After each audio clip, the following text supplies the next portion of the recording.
This is the RBC Late Night Show. You are on the internet. Special guest here on the Late Night Show from the College of Staten Island, men's basketball head coach and a good friend of the RBC Late Night Show, Coach Tibbs. Wow. We appreciate you joining the RBC Late Night Show. Give a warm welcome to the College of Staten Island. You're gonna come on our show without a suit and hat backwards? What's going on here? Official Sky Tissue for the party.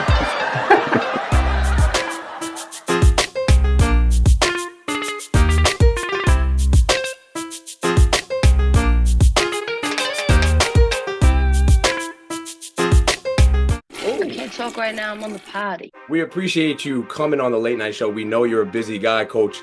We have a rapid fire question series coming up for you, but first, when I'm on the potty, you text me. You don't come in here. We have to visit that. That's crazy.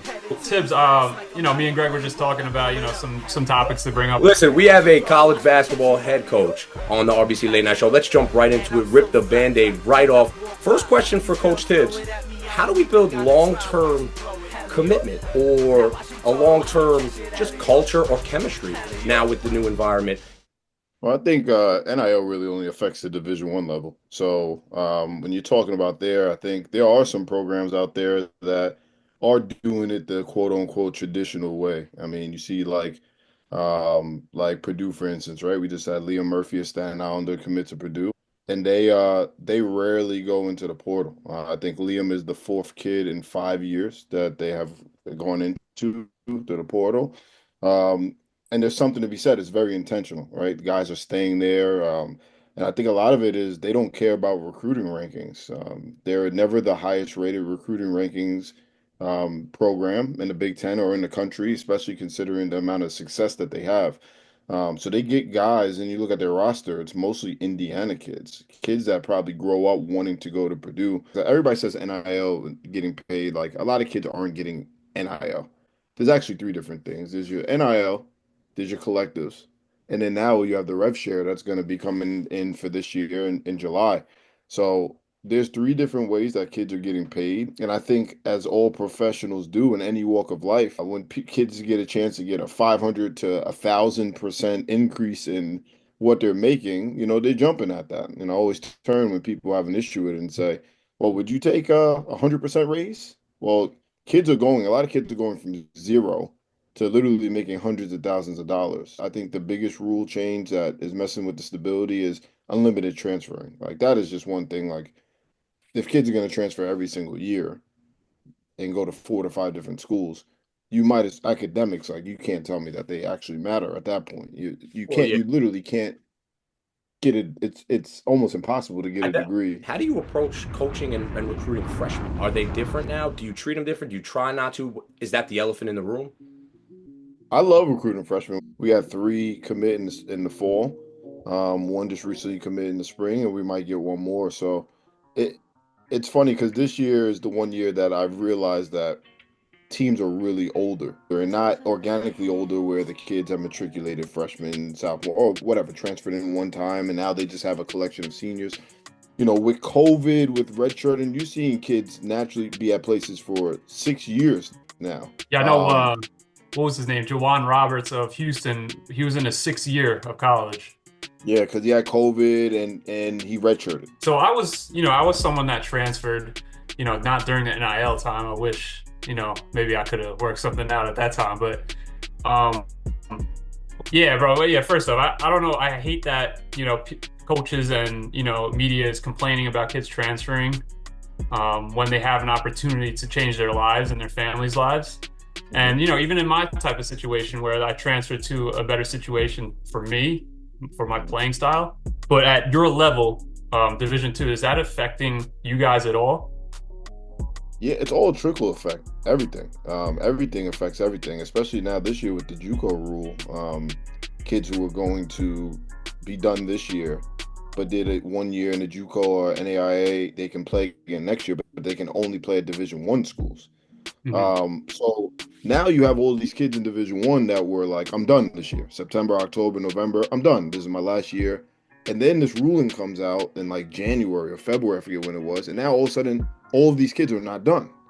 And then you got those kids that are at Division II who are waiting around for the ruling to see, okay, I have another year at Division One. Is Division Two going to give that same waiver, which they didn't? So the roster management of it now, right? So now you have, let's say for instance, and there were a couple kids in our league that can go Division One with the JUCO rule, can get another year. If they go up, they're taking somebody's spot, right? That would otherwise get that. So who's usually losing out? The high school kids. Because you look at like Auburn.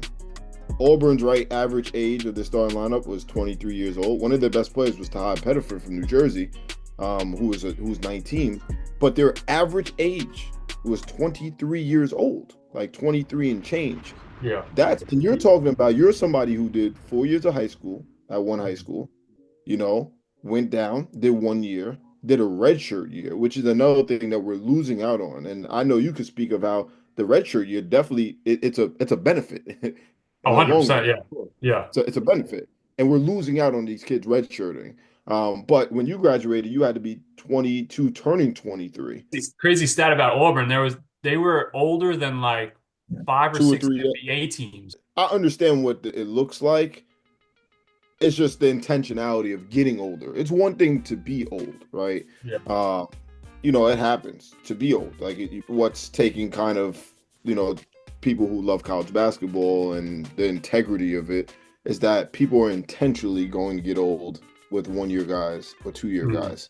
So that's when you kind of, guys who have the resources to just get fifth year seniors every year and have 5 or 6 of them. Yeah. You're naturally going to where are these high school and, freshmen going if they're losing opportunities? Are they going to lower levels? Are they are they just not making it anymore? Or? The opportunities are still there.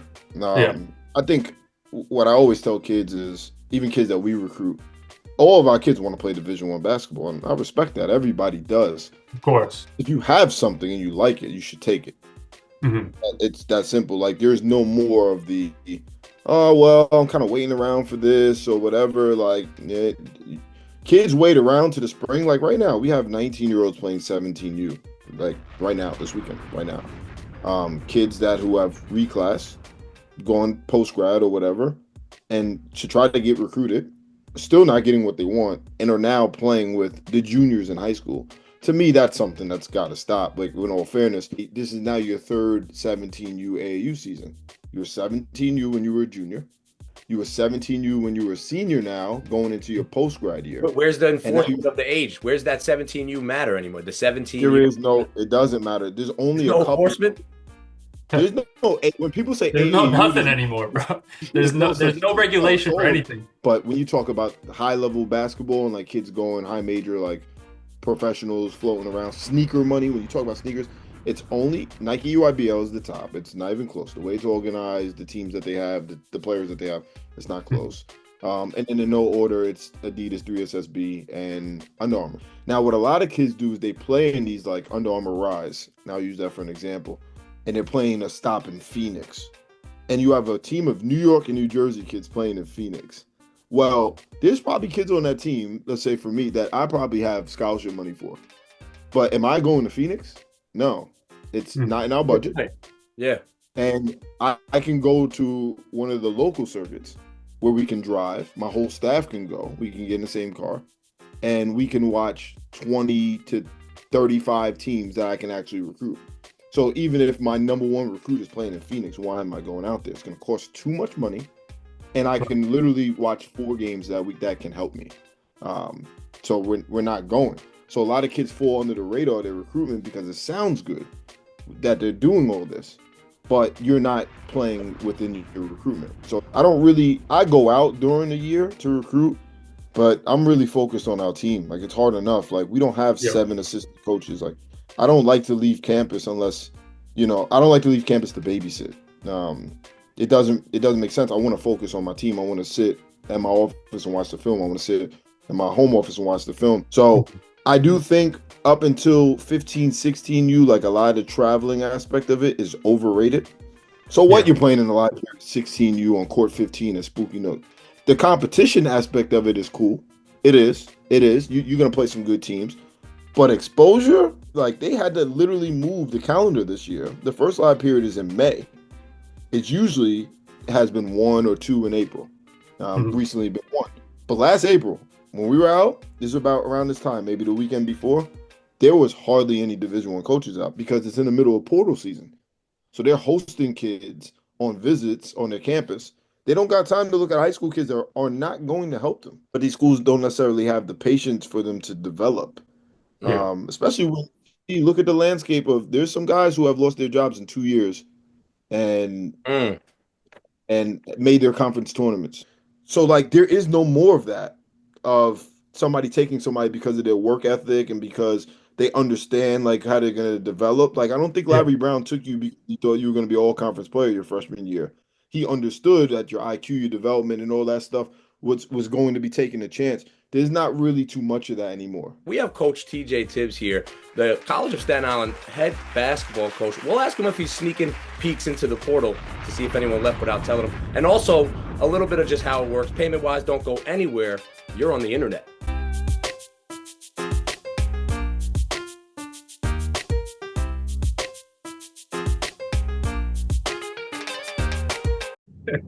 Welcome, everybody. Thanks for sticking around on the scroll. You're on the RBC Late Night Show and on the internet. We have Coach TJ Tibbs in the house. You spoke a little bit about the portal. A quick joke for you. Have you ever just looked at the portal, snuck a peek, see if anyone left without telling you? But also, how does that work? Like, can you see like all movements on every level? And what are the avenues for these young players now, which I think now have leverage to go get paid? You said about collective. I've never heard of that. You said ghosting coaches. Ghosting coaches is now a thing. Is it like an app? Like how does it? What's the interface? I So kids can go in a portal without telling me. They just got to go to our compliance director and request to be in the portal. There's some things that they have to fill out, and they don't have to ask me. I don't have to approve of it. We have meetings, and we let the kids tell us if they want to leave and ask if we can help them or whatever the case is. So we've been fortunate. We haven't had a lot of kids in my time here go into the portal. And I think those conversations are always, they're not open. We're not having them the whole year, but I don't think there has been surprises. We've had running dialogue the whole entire year, and we understand what they're looking for when they're leaving. So there's that. So yeah, there's, I can log on to the NCAA website with my login credentials, and literally it's just a list of kids that have entered the portal, and I can sort it by many different ways. I can sort it by legit school. I can look up somebody's name. I can sort it by sport. I can see all the sports. Give us a little sneak top 2, subcategories here. Height and weight, shooting percentage. No, it's none of that. Honestly, what I do it's like I can do it in my sleep. I go on, I click 24-25, which is this year.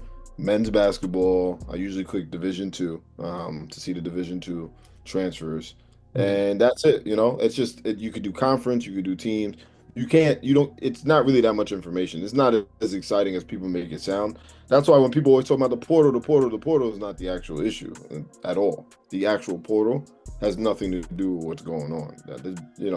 And then now with social media, like Division 1, they needed to wait to a certain date to get in the portal, but kids are just announcing 2-3 weeks before that date that they're going into the portal. Yeah.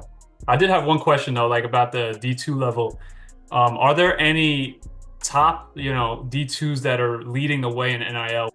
The thing about D2 people don't understand, it's a partial scholarship model. A lot of kids are paying for school, somewhat. Wow, Now right. there are the haves in the country where the kids are not paying for school. Maybe they're keeping their Pell Grant if they get Pell Grant or whatever the case may be. And then there are some schools that are giving NIL. So I think there are some schools I know in Florida, the Florida Conference, the Sunshine SSC, I believe Sunshine Conference. They have some of those situations, but I don't think there's a lot of schools, and we have the smallest number of membership out of the 3 levels. I forget what the number is, but it's way smaller than D3 and it's smaller than D1.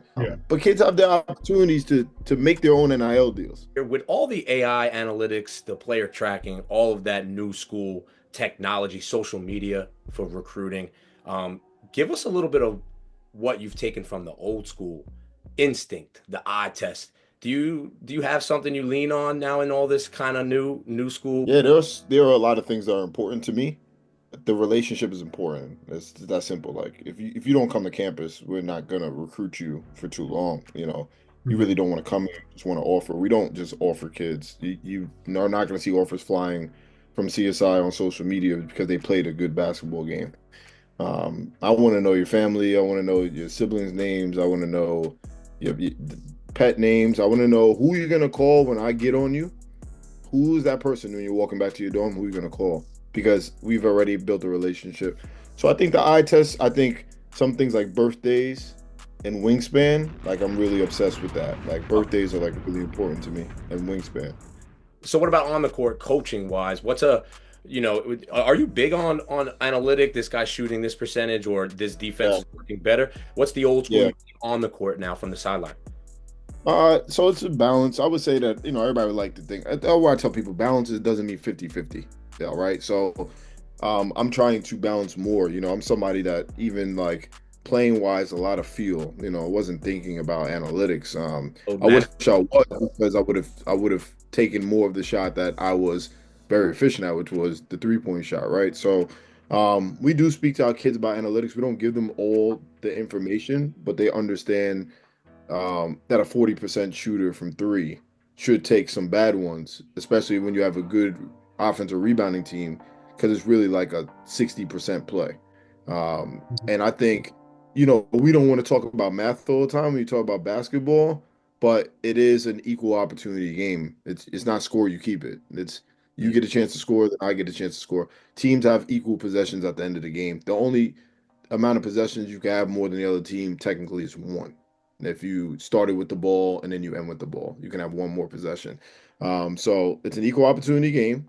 It's a point per possession game. It's that simple when you look at it. And then your path to doing those things is I don't want to nerd out about it, but there's many ways you can get to it while being in the flow of playing free flowing field basketball. Looking like we out in the deep end. Looking like town for the weekend, yeah. I'll be heading southbound if you need it, yeah. I can send you my files, but don't leak shit, yeah. I'm just sitting my stride, how you reach it, yeah. I can really cut ties on some G shit, yeah. Put a couple more. So my question was, when you're watching like say you're watching a kid that, fits your system perfectly, you love his game, what's like No one or such two, kid, by the way, but no such kid, but go ahead. or a kid that you really like, you really want to recruit, you want him to come to your school, what is one or two things that would completely turn you away from, bringing him on while playing in the game? Bad teammate.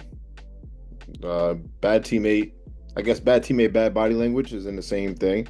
You can ask the kids on my team that I've recruited. I'm at a lot of games, and I'm not trying to figure out how good they are. I'm trying to wait for them to have bad moments. Trying to watch and see how they are when this stuff hits the fan, right? So if I can, ideally 20, 30 minutes before the game, who's the kids that are just strolling on with their AirPods on, like with their jersey hanging off their neck, like flipping the first layup at the rim? We all know the guys that do that stuff, like walk up, miss a layup, and laugh and jog back. Like, this is probably not the type of kid that is gonna understand my intensity for little things, right? Or they're gonna have a longer way to go. But I watch when they come out of games. I watch when they take a lot of shots. How are the other kids on the court reacting to them shooting the ball? Mm. Um, because that tells you a lot. We've all played with somebody who doesn't pass us the ball or doesn't pass the ball, but we react to them shooting different ways. Whether they make the shots or not, it's really about what we feel about them as a teammate. So I say this and I tell them all the time. I played with Blucci, he ain't passed gas, right? But we needed him to attack all the time for us to be good. And there would be times where I would be frustrated that I'm open and I didn't get the ball, but I would go up to him and just tell him like, "Hey, I'm there."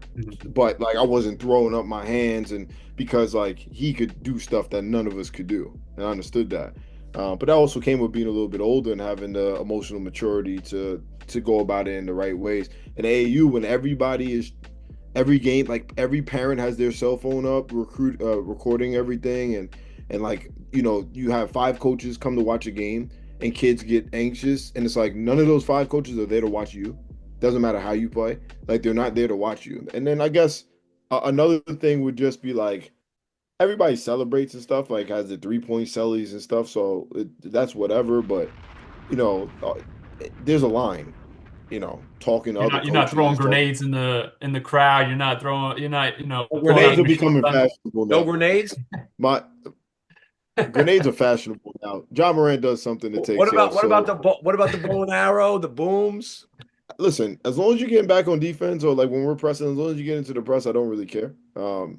I've stopped I kids feel in our like you film. do care. I feel like you do care a little bit.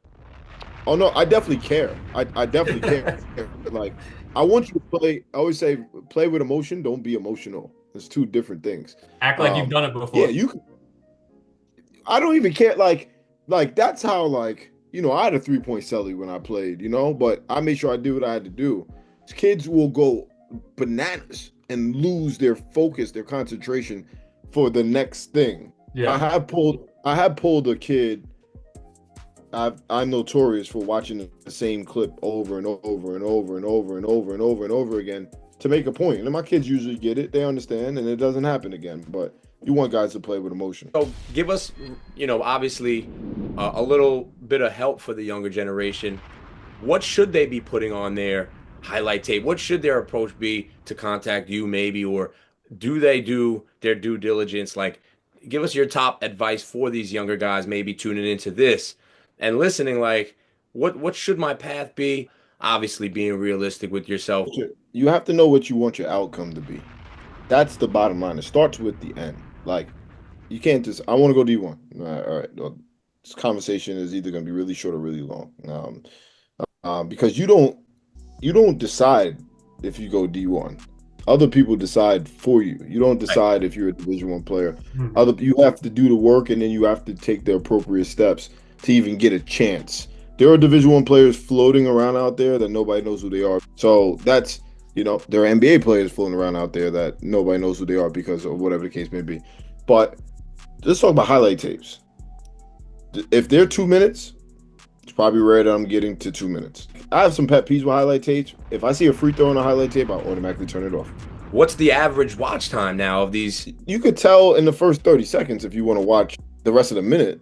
But like, give us how to grab a coach's attention in 30 seconds. Is it defense? Is it a step back? So it depends on what your strength is, but your strength should be in the front. So if you're athletic, or if you had big moments, if you hit a buzzer beater or something, put it in the front. There's another thing too. Like, if you're 6 foot and you start off your highlight tape with a steal and a dunk, that shows something, right? That shows that you have lower leg explosion. But if you're 6'9" and you get a steal and you just dunk it with 2 hands, it's a waste of time. So I don't need to see wide open fast break dunks unless you're windmilling or throwing it between the legs, like something that shows eye-popping athleticism, right? So if you have eye-popping athleticism, put those clips in the front, because you're going to keep watching to see how many of these athletic plays are you making. What's your coordination? Are you a 1 foot jumper, 2 foot jumper? Are you blocking shots? Like, do you have good timing? Are you chasing down? Do you have hustle plays, right? Put that in the front. Now, if you're a guy who shoots the ball, everything can't just be the kick to the corner and stand and shoot. I already know it's going in. But now if you're a shooter, you could put 2 minutes of just different types of ways that you're shooting, sprint to catch, fades, curls, trails, catch and shoots, obviously, shooting from deep, shooting off the dribble, shooting off a pick and roll, rejecting a pick and roll, shooting, getting I hope you got a pen and a paper. Let me get that one more time. Now getting run off of closeouts. What are you doing? Can you rip and get into the paint? Can you rip and punch it on somebody? If you start off a highlight tape, you're 6'3", you're a shooter, and you hit a lift 3, a fade 3, a trail 3, a hang 3, and a spot up 3, and then somebody closes out and you rip and you dunk it.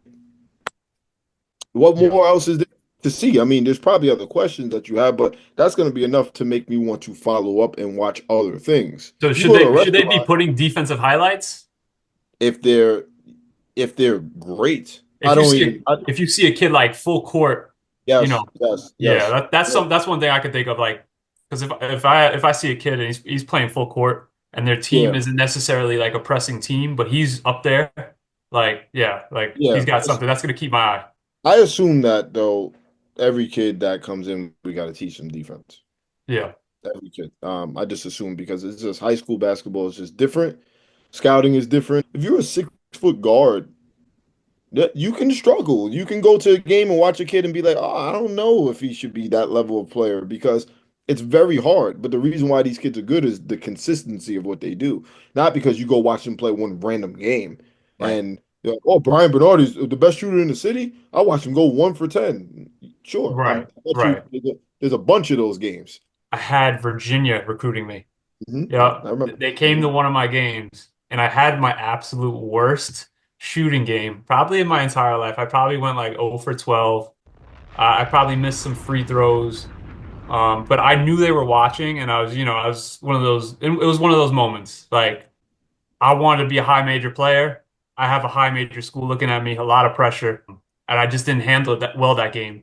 Something that really motivated me, moving forward. The guys who get cleared to take, people talk about, oh, he's got the green light. Like, we don't do lights. We do highways. There's no lights on highways.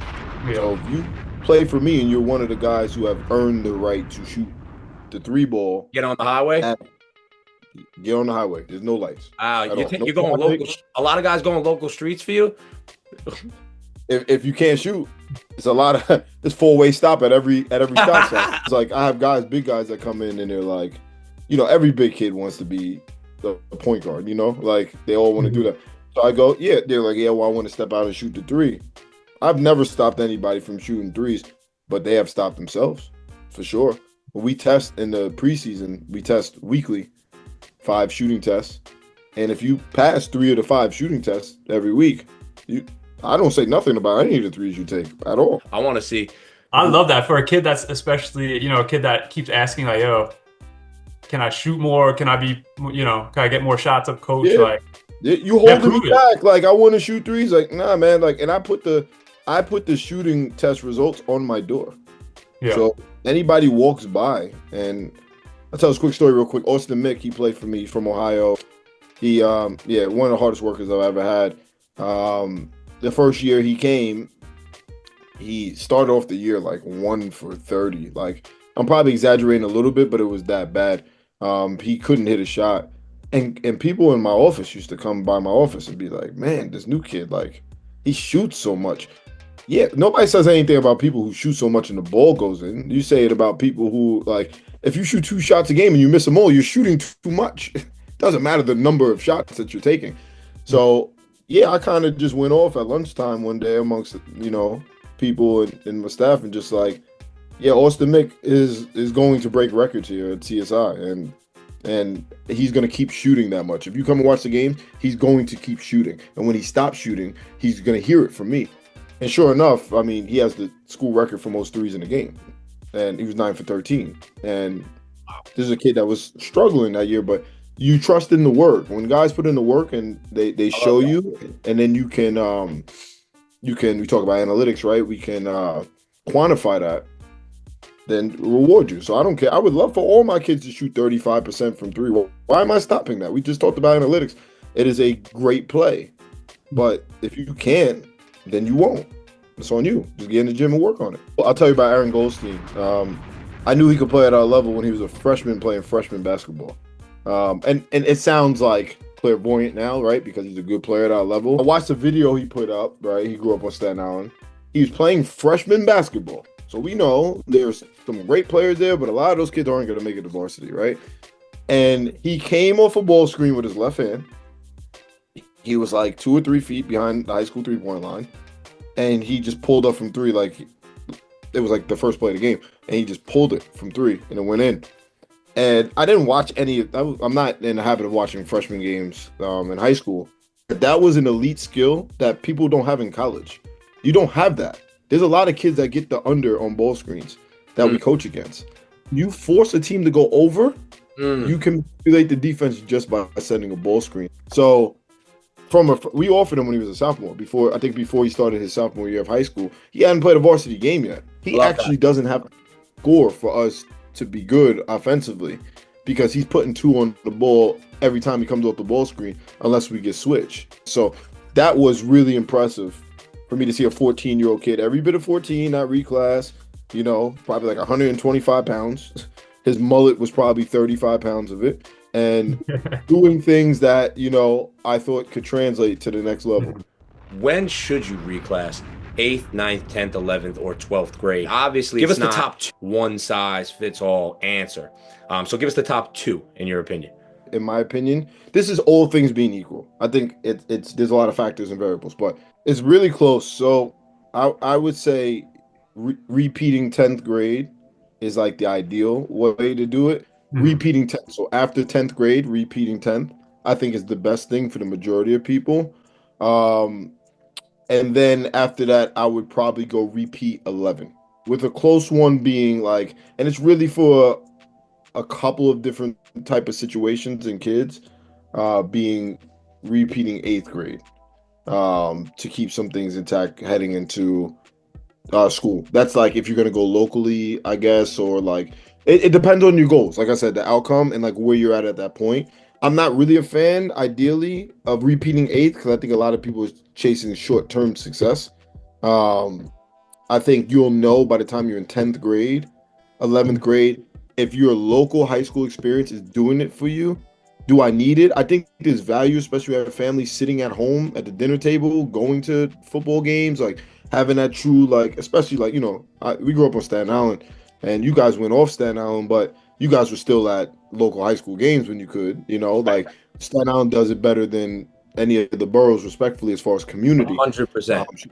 So I think there's value to that. But I think about it is that why I say 10th or 11th is because it gives you the option the later you go to say, I'm probably going to get the same outcome if I don't reclass.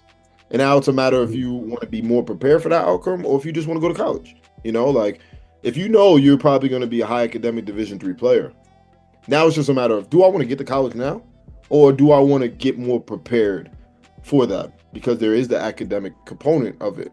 I can easily tell you the worst to me is after 12 to me, because that is usually a sign of desperation for most people. Which is funny. That's how it started. Like when we were growing up, that's the only people who reclassed according to your goals, which is what you mentioned. Everybody's going to be different. So is it you have 4 years to play at the varsity level? Yeah, so they're real organizations, they're real schools. There's different levels: AA, AAA, single A, B, great. C. And each level has its own nuances. For instance, my brother-in-law coaches at the Hot Shit School, Joe Busaka, and they're Class A. They're one of the best academic schools in the country, period. Top 5 academic school in the country. The kids of those outcomes, they're going to those schools to go to. They're not trying to go to the College of Staten Island with no, not that our school is like horrible academically. It's just not that top tier of academics. They're trying to go to the Harvard, the Princetons, the Williams, the Amherst, the Johns Hopkins. They're trying to go to those schools. And a lot of schools in Class A are like that. They also play 16-minute halves. AA plays 18-minute halves. AAA plays 20-minute halves. So the styles of play and the level of basketball. Yeah, that ain't right though. That's not right.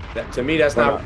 How does that make sense in any world? To like they're all the same age. Like, I think high school playing 32 minutes is traditional, right? Like it's awesome. 5 fouls, so like it's manageable. But when we talk about recruiting, let's talk about recruiting. We talk about recruiting and you talk about going to a tournament. Ideally, more time means these teams with 10 guys can play these guys. Put the kids out there. That's why most AAU tournaments, the fouls are 6 fouls. Forget 6 fouls. I want the tournaments to go to 6 fouls, but if you can leave the kid in there, and every time he fouls, it's a technical foul. Because I'm coming to watch this kid play. Why in the world are we holding him out because he's got 2 fouls? Because in the end, there's not really too many important AAU games where like the winner really matters. Competitiveness and that matters, but it's not like high school where like you need seeding and you're gonna be talking about this for 20 years and whatever. It's not the same thing. So if I told you like, oh, there's this kid in this prep school, he's averaging 35. Well, his 35 might not be created equally because he's playing 40 minutes and with a shot clock. And in Jersey, they're playing 32 minutes with no shot clock. So kids, in theory, don't really have an opportunity to average 35 per se as much as the kid up in There's AAA. still no shot clock in New Jersey. No, a lot of states are getting, I forget what the next state is, but a lot of states are not still don't have shot clock. So I've gone to games in New Jersey and left in the halftime because teams were really running like North Carolina four corners, Oh my god. holding the ball. Now it's within the rules of the game, so I don't care. Like I'm somebody that will exploit any rule and any board game, whatever. I will look for all the gray areas of the rules. But when you're trying to recruit somebody, it's just a waste of time. So Is that the biggest threat, the NIL and the transfer portal, or is it really like the TikTok dances and the social media? Like, well, yeah, yeah. maybe I should explain the differences between the three types of ways that kids get paid. But the biggest threat is that they can transfer unlimited. That's the Yeah. biggest threat. And Like they can that, play right away too, right? I do, yes, without penalty. Yeah, Like in golf. like now we golf with me. That's not what we doing out there in the golf course. Um, So, so you get so Coach TJ Tibbs becomes the NIL transfer portal commissioner. I don't even know if they're related, but that's your number one. yes, yeah, you can transfer and play right away. After that, regardless of grad school program, you have to sit out a year. It's a commitment that both sides have to make to each other. But you have one free so you can transfer when a lot of guys transfer after their freshman year, right? Wasn't a good fit, whatever, go find somewhere else. Well, sit that year out. You're staying in school for 5 years is only, especially with as much as you go to school in Division One, you should leave with a master's degree. And most of our kids need that stuff to help them. So go your freshman year, you don't play that much, you go in a portal, you go to another school, you transfer down or whatever the case may be. Sit out. Oh man, it's 2 years, I'm not playing or whatever. Well, you're on full scholarship. Some of the money stuff has to get regulated, but as long as there's rules around money, you're always gonna have your under the table stuff. So Under the table that's stuff, but also the cap. Like, is this going to be just every year it goes up and up and up? I mean, there's no way it's so sustainable. there is no real cap. There is no real There cap. is no So cap. That's what I'm saying. There should be a. so they're trying to put a cap. So what they're doing with RevShare, what they're doing is that schools are allocated X amount of money that they can share with their players. I think the number is $20.5 million or $21 million this year, which is supposed to grow up 10 years, whatever. So $21 million, and that's just not basketball. That's all the sports. So it's on the athletic department to say, obviously, if you have football, most of the money is going to go there. Then it's probably going to go to men's basketball, almost definitely. And then after that, probably women's basketball. But then, but the money, every kid that is playing is going to get paid something. You're going to get a rev share. But that's not the only way these kids get paid. So you have collectives, which are donors that, have money and whatever and pay kids to do things. And they do stuff, but, it is really pay for play. You're not really in commercials, none of that stuff. So the collective can still supplement your funds. They can front load your funds because the rev share stuff is like being an employee. So you're getting paid. Some schools do like 5 or 6 payments throughout the year or whatever, but it's coming directly from the school. So then you have your collectives who are it's really pay for play, but you may have to go to some autograph sessions, some whatever. And then you have real NIL, which it was intended to be, which means I'm a business and want to hire this kid to be in a commercial and I want to pay him money to do that. So there's only who's got NIL? You could probably name them. Shador Sanders, Travis Hunter, Cooper Flagg, Juju, Paige Becker. Not a lot of football players that have it because they play with helmets. Essentially, there is a cap, but then there's all this other extra stuff that they're really, makes it, they're not really a cap. Yeah. It happens in the NBA. I think people are so naive. Let's stay in the NBA because before we wrap up and before we do let you go, what do you think the NBA should change about how they bring in new fans? Should they just get rid of conferences? Best 16 teams make the playoffs because that will make guys and teams have to play right away when the season starts. You think they'll ever get to a level like that? And what's the NBA's problem as well as the West and the East favorites from you, Coach Tibbs? I don't think the NBA has a problem. It's a multi-billion-dollar business. People could always point to viewership. I think that's like when you talk about music and you talk about the difference between Kendrick and Drake and album sales and impressions and all these different things and impact. yeah, sure, the NBA's album sales are in theory going down. You'll have less eyeballs on television, but there are two NBA games going on right now, right? One after another. I think the way that I will consume that game the most is on my phone through clips Yeah. if I'm not sitting in front of the TV. Because during the season, I don't have time. I don't really watch the NBA. It might be on in the background while I'm staring at the computer, but I can't really tell you too much of what's going on in the NBA. This is why I love the playoff time.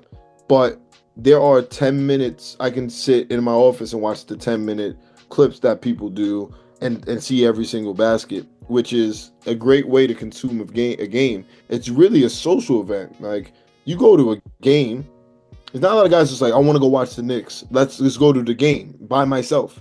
No, that doesn't seem like it makes sense. You're going for a social experience. So it's the same thing. My group chats talk about the NBA all the time. And that's how I consume when I see people dunk on people. I didn't see it live. I don't have League Pass. I see it from the clips that are shared. Still a global product and all these different things. Will it break tradition and ever get rid of conferences and strip that and just give me the best 16? Because now you have to play when the season starts. You can't waste a week, sit out because of here and there, because I can afford to lose schedule losses. Let's just get the best 16. If we got 14 West teams, so be it. Well, I don't like that. And I don't know how that will work with the current schedule because you only play one side twice. That's a good right? point. So that's a good point. they would have to balance that. And I think you lose some when you play a team 4 times in a year, even if you don't think they're playing hard, there are some irritable things that go on that build when you get to playoff series. So you look at Detroit, right? And they're playing the Knicks. I haven't watched Detroit play a lot, but we have all seen a lot of Detroit. Why? They have gotten into a lot of stuff with a lot of teams, right? Isaiah Stewart. They were the worst team in the league last year, the last couple of years, and now they're a rising playoff team with a star. And if any random fan can name 2 people on Detroit, they'll say Kay Cunningham and Isaiah Stewart. Because Isaiah Stewart's in the middle of everything. So now you got this team that has played the Knicks 3 or 4 times this year. I forget what it is, but not twice. There is some history, and you're going to see some of that come out in game 1. Yes. And I think that's the exciting point of it. Like, we play Hallie, you don't have the years.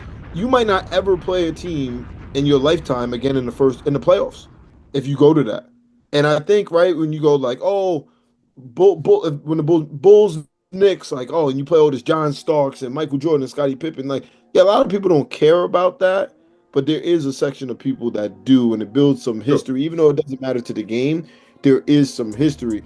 And you can't have rivalries unless you play each other on a regular basis. And rivalries sell. Magic, Bird. Look at Kobe and LeBron. We had the puppets for our whole entire youth, right? And we always thought we were going to get them playing in the finals, and we never got it. You don't think the Knicks and the Pacers, it's like there's so much history to that. Touche. The Knicks and Trae Young, right? There's so much history to that. So that sells a lot in the playoffs. That sells seats, eyeballs, is the storylines, all that. So I don't think they should. Do I think they would eventually? Well, I think the NBA is going global. I think you're going to have teams in Mexico. I think you have teams in Europe eventually. So, those lines may be skewed.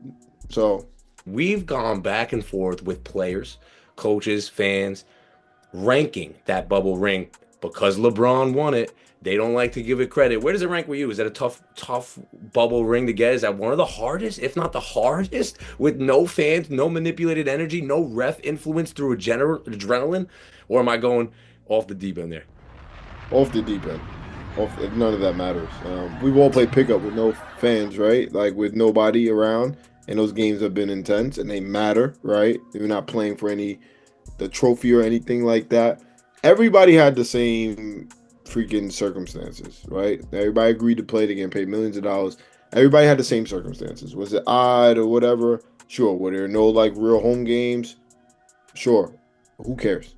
But I hate when I think it's as equal as any other championship. Like what makes a difficult championship? Is it the level of teams that you have played? So like if teams were upset on the way to you, is that your fault?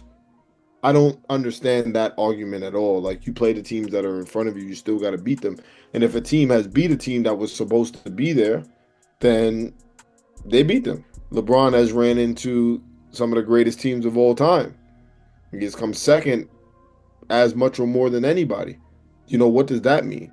So I think these narratives are for people or for casuals. Interesting you brought up LeBron. So if the Lakers do win this year, do the MJ fans have any argument to say that MJ is still the GOAT? I don't. If LeBron wins the next 4 championships, why would that change anybody's thing? Because we can safely say he's not the main player on a championship team anymore. He can't be. So he can't be the guy that was carrying. No, he's carrying mailmans to plumbers to NBA Finals, like that argument. And although it's funny, I understand what they're saying, but he's not that guy anymore. He's still a very good player, and he could be a very good player on a championship team. So he can win the next 4, and it wouldn't change my mind about who the greatest is, because championship accumulation, to me, has minimal to do with who the greatest of all time is. Oh, whoa. I'm going to clip that one right there, because that's the argument. I mean, that's what it is in a nutshell. I mean, that's all that he has at this point. No, well, I think that's unfair, but I understand what you're saying. So, Jordan's 6-0 in the finals. Okay, well, he's 6-12 in the playoffs. Lost a lot of first rounds, by the way. It doesn't matter. You know what I mean? Making the finals is great, because this is the thing that people don't say about when they say, but he lost in the finals, right? And I have no dog in this fight, but just looking at it from a logical standpoint, he lost in the finals. He won a championship that year. He won the Eastern Conference. So he's won a championship so we talk about conferences. So this is what goes away from this. When you go away from conferences. If it's just 16 teams, then yeah, you finish second, you lost. But True. You won a conference. That is a big deal. Give a trophy for that. You win the conference. You won. Now you're playing the team from the other side. Whether or not that side is tougher or whatever, it doesn't matter. This one side was playing each other the whole entire year. You won it. And you earned the right to represent this side, to play this side. So he has, 4 NBA championships? He did that for a whole decade. But he has how many championships? 10? True. Winning Eastern or Western Conference Finals, whatever it may be. He might have more than that. Like 13, right? I haven't thought of that. Right. Yeah. He's got 13 championships. Why doesn't anybody look at it that way? Yeah. Wow. Also, let's be real, and I'm gonna say this. I'm vocal about this on social media. Is that people hate LeBron for what he stands for. It has nothing to do with basketball at all. You can't watch the basketball game, and people can't. We're so driven by what goes on in politics and all that, and he's outspoken. People don't like what he represents. And I've gotten into these arguments with people who don't know anything about basketball, and they don't like LeBron James, and it doesn't make any sense at all. It doesn't make any. Why do you have, I always say to people, and forgive me, Greg, I know you're very into politics, but I always say to people, why is politics your personality? What? I don't understand that. 100%. I say that LeBron James is the best player to ever play basketball right now, and Michael's the greatest. That's how I answer that argument, because greatness and best are 2 totally different things. Wow. Oh, I appreciate that. You might see that first on a reel one day next week. You don't know where it gets clipped. We don't really, that we pay the editors, but we don't really get a final. Oh, but honestly, we appreciate you coming on the late night show. We know you're a busy guy, Coach.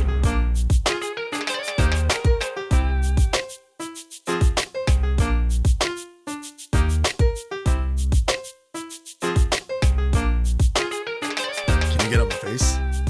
I'm on the potty.